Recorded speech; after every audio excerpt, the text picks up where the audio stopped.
All right, today we're going to take a look at the future of the car. But, we're not talking about batteries or even the latest self-driving software. Nope, we're going deeper. We're breaking down a really detailed report about the tiny little components that have become, well, the new global battleground for the entire auto industry. And I'm talking about automotive chips. So let's just start with a really simple question. When you think about a brand new car, with its slick dashboard, all the driver assists, the connectivity, what is actually making all of that stuff possible? The answer, it turns out, is both simple and incredibly powerful. It's the chips inside.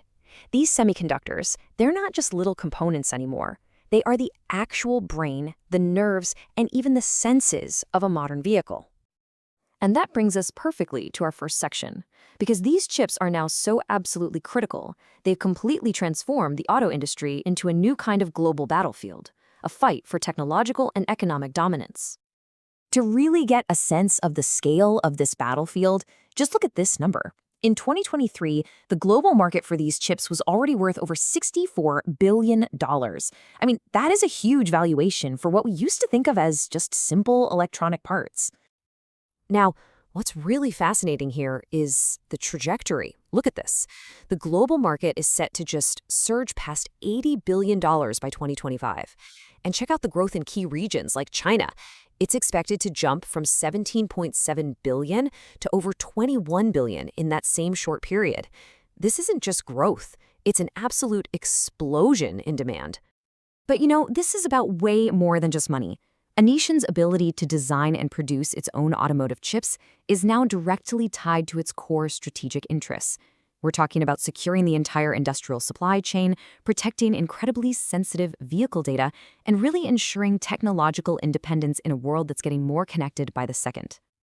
So, with the stakes this high, it's really crucial to understand the current landscape.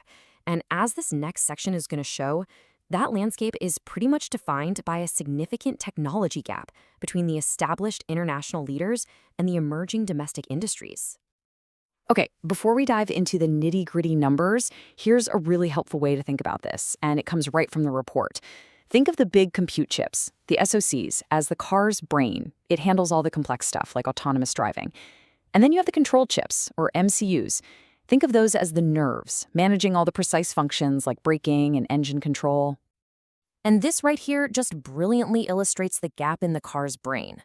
Back in 2023, the top domestic compute chips were delivering around 100 TOPS of AI performance. At the same time, their international counterparts were hitting 600. That's a six-fold difference in the raw processing power you need for all those advanced smart features. Now let's look at the nerves. The crucial point here really is reliability.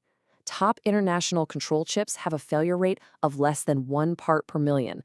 The domestic equivalent, it's sitting at 5 to 10 parts per million. And when these are the chips that control your brakes, well, that's a difference that truly matters. And this gap, it extends right down to the fundamental manufacturing process for the memory chips themselves. A smaller nanometer process for DRAM just means more efficiency, and more layers in NAND flash means more storage. In both cases, you can see a clear generational gap that affects pretty much everything, from data processing to overall system speed. Okay, so having laid out the battlefield and defined that big technology gap, the report then details the response. An incredibly ambitious, multi-decade master plan designed not just to close that gap, but to actually leapfrog into a position of global leadership. So the ultimate vision for 2040, it really rests on 3 core pillars. First, achieving real technology leadership in all the key areas. Second, building industrial autonomy so you can secure the entire supply chain. And third, fostering a thriving ecosystem where car makers, chip designers, and software developers can all innovate together. And to get there, the plan is broken down into 3 pretty distinct phases. The first step, which runs until around 2030, is all about building up foundational capabilities and just improving performance. The second, running to 2035, is about mastering the core technologies to achieve autonomy. And that final step, to 2040, is to lead the world in innovation. Simple as that. This timeline really puts some concrete goals to those phases. By 2030, the goal is to have chips that can fully support Level 4 autonomous driving. By 2035, to support Level 5 and run these really complex onboard AI models. And then by 2040, to achieve that ultimate goal of global leadership.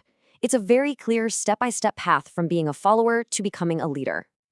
So, how does a high-level strategy like that actually translate into engineering, into real hardware? Well, this next section breaks down the specific, quantifiable targets that the industry is going to be racing towards for the next 2 decades. This table right here is basically the blueprint. It sets out crystal clear performance milestones for every single critical chip category. For the compute chips, you can see the target for AI power. For control chips, the targeted increase in processing speed. Every number on this chart represents a massive leap in technological capability. Let's just put one of those targets into perspective, shall we? The 2030 goal for AI compute power is over 1,000 TOPS. Now remember, the 2023 domestic level was just 100. This represents a 10-fold increase in performance in under a decade. I mean, that is the very definition of an ambitious goal. But as the report makes very, very clear, hitting these incredible performance targets isn't just about designing faster chips. The entire plan, the whole thing, has to be built on a solid foundation of industrial and technological capabilities. And here they are, the 3 non-negotiable pillars for success.